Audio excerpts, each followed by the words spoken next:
वाले 2024 से, उससे पहले ही फास्ट टैग टेक्नोलॉजी को रिप्लेस करके एक नई टेक्नोलॉजी लाना चाह रही है, जिसका नाम है GPS toll collection technology.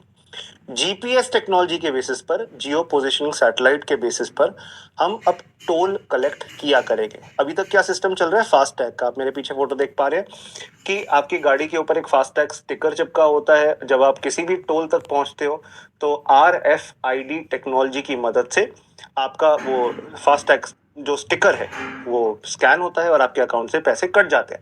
Fast tag is a reloadable tag, जिससे ऑटोमेटिक डिडक्शन टोल की हो जाती है, तो आपको कैश नहीं कैरी करना पड़ता। RFID टेक्नोलॉजी की फुल फॉर्म है रेडियो फ्रीक्वेंसी आइडेंटिफिकेशन टेक्नोलॉजी, जो आपकी विंड स्क्रीन पे गाड़ी की चिपका होता है। अब RFID टेक्नोलॉजी कैसे काम करता है, वो रेडियो वेव्स का इस्तेमाल करता है। रेडियो वेव्स ट्रांसमिट होती है and which is use to read and capture information which is stored on a tag, fast tag जिसको हम कहते हैं। फास्ट जल्दी करने के लिए ये टेक्नोलॉजी यूज की जाती है। अब आपको जरूरी नहीं है बिल्कुल चिपक के फास्ट टैग को स्कैनर के पास चिपकाने, नहीं नहीं, थोड़ा कुछ फीट की दूरी भी हो तब भी ये आसानी से स्कैन हो सकता है। ये करंट टेक्नोलॉजी अभी आपकी चल रही है। सो आपको जरूरी नहीं है कि बिल्कुल सीधा सामने ही लाइन ऑफ साइट में ही होना चाहिए, थोड़ा आगे पीछे भी होगी गाड़ी तो फास्टैग स्कैनर आराम से आपको स्कैन कर लेगा और आपके अकाउंट से पैसे कट जाएंगे। टैग जो है वो 5 साल के लिए वैलिड होता है, 7 अलग अलग कलर्स में आता है, जो कि 2016 के बाद से सरकार ने इंडिया में यूज करना और 2017 के बाद से इंडिया में कंपलसरी करना शुरू कर दिया था, बट अब इसको भी रिप्लेस करने का टाइम आ गया है। Although FASTag is very easy to use, payment बहुत आसानी से कर पाते हो आप, बहुत आसान है इसको यूज कर पाना। कम फ्यूल वेस्ट होता है क्योंकि आप वही खड़े रहते थे, ट्रैफिक में खड़े रहते थे, टोल पे खड़े रहते थे, कैश कोई दे रहा है निकाल के खुले नहीं है जी, तो टाइम लगता था, बहुत टाइम वेस्ट होता था। अब क्या है, सीधा स्कैन किया और गाड़ी आगे बढ़ गई। हालांकि ये सिचुएशन भी आज बिल्कुल विरुद्ध हो चुकी है। मैं अपना पर्सनल एक्सपीरियंस बताऊं कि मैं भी टोल पर कुछ 10-10 मिनट खड़ा रह चुका हूं, टाइम वेस्ट हो चुका है, क्योंकि टोल पर अभी भी काफी ट्रैफिक लग रहा है। जितना पहले होता था उतना नहीं है, बट डेफिनेटली प्रॉब्लम अभी भी है, राइट। नेशनल और स्टेट हाईवेज पे फास्टैग चल तो रहा है बट प्रॉब्लम अभी भी है। अभी भी 5-10 मिनट ऑन एन एवरेज लोगों को खड़ा हो जाना पड़ता है कुछ इश्यूज की वजह से। कई बार क्या होता है, किसी का फास्टैग चल नहीं रहा होता, कई बार क्या होता है फास्टैग में पैसे नहीं होते, वो ब्लैक लिस्ट हो जाता है, तो फिर पार्टी को जो पर्सन है उसको आगे नहीं जाने दिया जाता। बहुत सारे इश्यूज होते हैं। इसके अलावा फास्टैग ने बहुत सारे बेनिफिट्स भी क्रिएट किए हैं। अब पेपर का यूज नहीं करना पड़ेगा, कैश और रसीद की जरूरत नहीं पड़ेगी, तो पेपर का कम इस्तेमाल हो रहा है। एयर पोल्यूशन कम हो रहा है क्योंकि वही टोल पर बहुत ज्यादा गाड़ी ऑन रहती थी, इंजन ऑन रहता था, पोल्यूशन होता था। सोशल बेनिफिट भी बहुत ज्यादा है, किसी के पास बाई चांस कैश नहीं है तो उसको रोक देते थे। इकोनॉमिक बेनिफिट है ही, टोल प्लाजा बहुत स्मूथली, बहुत आसानी से चल पाते हैं, ऑपरेट कर पाते हैं। आपको जितना स्टाफ पहले रखना पड़ता था उतना स्टाफ अब नहीं रखना पड़ता, ये खासियत है। बट इसमें भी कुछ इश्यूज चल रहे हैं। मैंने जैसे आपको सबसे पहला एग्जांपल बताया कि एक बार आप फास्टैग ले लेते हो, एक बार फास्टैग शुरू कर देते हो तो बस यहाँ रुक रुक। दादा कितना हुआ? 79 हो गए। आगे बढ़ा, आगे आगे जल्दी करो, नो पार्किंग है। हाँ बस जल्दी कर, लास्ट ओवर है। जल्दी करो जल्दी। तो आपके अकाउंट में हमेशा पैसे होने चाहिए, जो इंसान हर बात ध्यान नहीं रख पाता। दूसरी बात, एक पूरी सड़क है, यहाँ पे टोल लगा हुआ था, आपको यहाँ आपका गांव है, आपका घर है, आपको जाना था, तो आप हाईवे से होकर अपने घर तक गए, पर आप पैसा दे रहे हो पूरी रोड ट्रैवल करने का।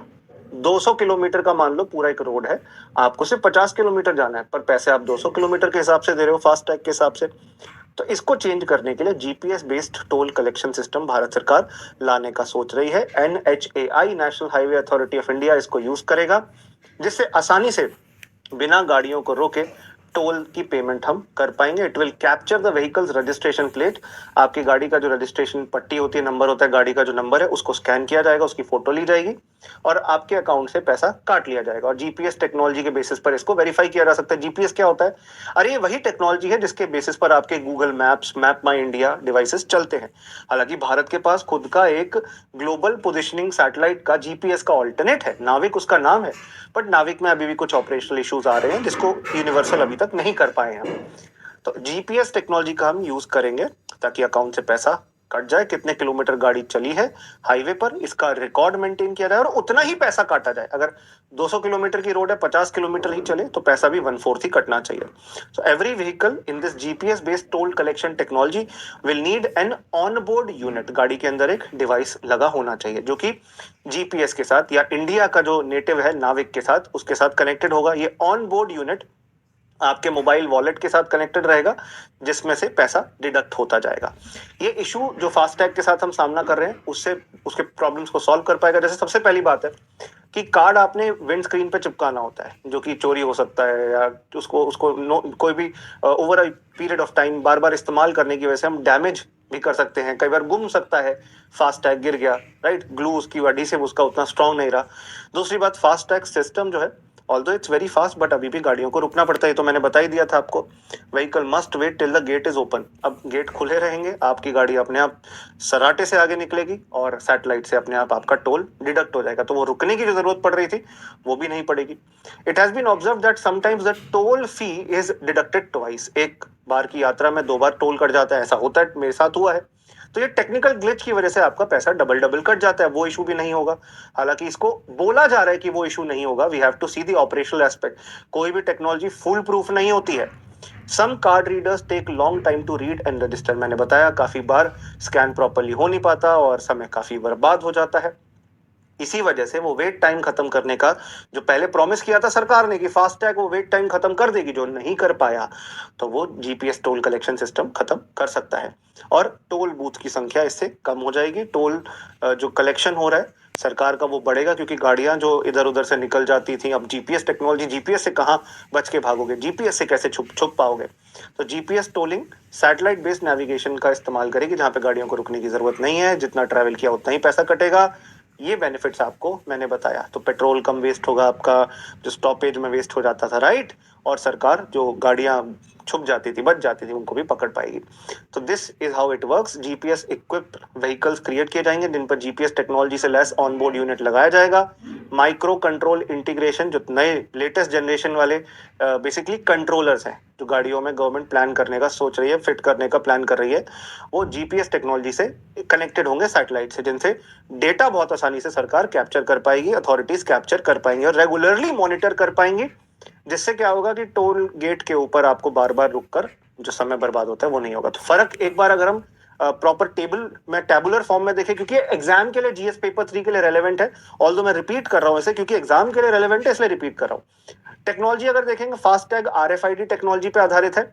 GPS based toll collection system toll tracking deduction technology जो सैटेलाइट के बेसिस पर बनाई गई है उस पर आधारित है, जहां पर कॉन्टिन्यूसली आपके जीपीएस को ऑब्जर्व किया जाएगा। अब इसके चैलेंज भी है। सबसे बड़ा चैलेंज ये है कि कई बार सोलर फ्लेयर आती है, सूरज की कई बार बहुत ज्यादा लपटें सोलर फ्लेयर्स के तौर पे आती है, जो मैग्नेटिक फील्ड को डिस्टर्ब करती हैं सैटेलाइट्स के। उस टाइम पे हो सकता है गलत डेटा हो जाए, उस टाइम पे ज्यादा पैसा कट जाए या पैसा कटे ना, तो सरकार का रेवेन्यू लॉस होगा। दूसरी बात, कई सारे हैकर्स हैक कर सकते हैं, गाड़ी की इंफॉर्मेशन चुरा सकते हैं, आपके अकाउंट से पैसे चुरा सकते हैं। प्राइवेसी का एक कंसर्न है, सरकार की नजर रहेगी कहाँ जा रहे हो, कहाँ से आ रहे हो, तो ट्रैकिंग किया जा सकता है और इसमें भी ऑपरेशनल इशू आ सकता है। एक और बड़ी प्रॉब्लम है, चौथी बड़ी प्रॉब्लम है कि जीपीएस टेक्नोलॉजी अमेरिकन टेक्नोलॉजी है। देसी टेक्नोलॉजी इस्तेमाल करने के बजाय हम एक विदेशी टेक्नोलॉजी का इस्तेमाल कर रहे हैं। Obviously it is not the right thing. FASTag भी अभी काफी सेफ रहता है, सिक्योर रहता है और इसके जब से इसका पेनिट्रेशन हुआ है, thousands of crore rupees has been collected by the government of India. तो फास्टैग टेक्नोलॉजी कोई अटर फेलियर नहीं है, बट हाँ, जीपीएस टोलिंग टेक्नोलॉजी एक बहुत अच्छा सोल्यूशन हो सकता है अगर इन चैलेंजेस को हम दूर करने में सक्षम रहे। अगर एक बार आपने इन चैलेंजेस को दूर कर दिया तो डेफिनेटली फास्टैग से बेटर जीपीएस टोलिंग सिस्टम हो सकता है। अब एक और बात समझो, जो पुरानी गाड़ियां हैं जिनमें जीपीएस लगा ही नहीं है, जिनमें ऑनबोर्ड यूनिट लगाने की फैसिलिटी नहीं है, 12-13 साल पुरानी हो चुकी हैं, और उन गाड़ियों के अंदर आप कैसे टोल मॉनिटरिंग करोगे? वहां पे तो जी फास्टैग लगाना पड़ेगा या वहां तो कैश में पैसा लेना पड़ता है। ऑब्वियसली फास्टैग का यूज होगा, कैश में भी नहीं ले सकते। तो देयर इज सर्टेन इशू। पुरानी गाड़ियों का क्या, जिनमें टेक्नोलॉजी फिलहाल नहीं है, इसी वजह से ये एक रिस्की सिचुएशन हो सकती है। गवर्नमेंट जो जीपीएस टोल कलेक्शन सिस्टम बना रही है। और एक और बात समझिए, जो इतने फास्टैग स्कैनर टोल बूथ पे लगाए हैं, इतना लाखों करोड़ रुपए खर्च कर दिया, उसका क्या? अब आप कह रहे हो कि फिजिकली टोल बूथ की, टोल प्लाजा की जरूरत नहीं है, हम जीपीएस से ट्रैक कर लेंगे। तो जो इतने हजारों करोड़ के ठेके सरकार ने निकाले, कॉन्ट्रैक्ट निकाले और पैसा खर्चा, जनता का पैसा खर्चा, आखिरकार उसकी वैल्यू क्या बची। इसी वजह से it is a risky situation. हम आशा करते हैं कि इससे टोल कलेक्शन और आसान हो और सरकार का रेवेन्यू डिफरेंशियल, मतलब जो रेवेन्यू में फर्क आएगा आफ्टर दिस, वो बहुत ज्यादा बढ़े, साइबर सिक्योरिटी कंसर्न्स को दूर करे और अल्टीमेटली कंज्यूमर प्रोटेक्शन हो सके। जो ग्राहक है, जो कंज्यूमर है, उसके कन्वीनियंस और उसके सोल्यूशन को सोचकर हम इस टेक्नोलॉजी को जल्दी से जल्दी इंडिया में एनेबल करें। आशा करता हूं आपको ये सेशन अच्छा लगा हो।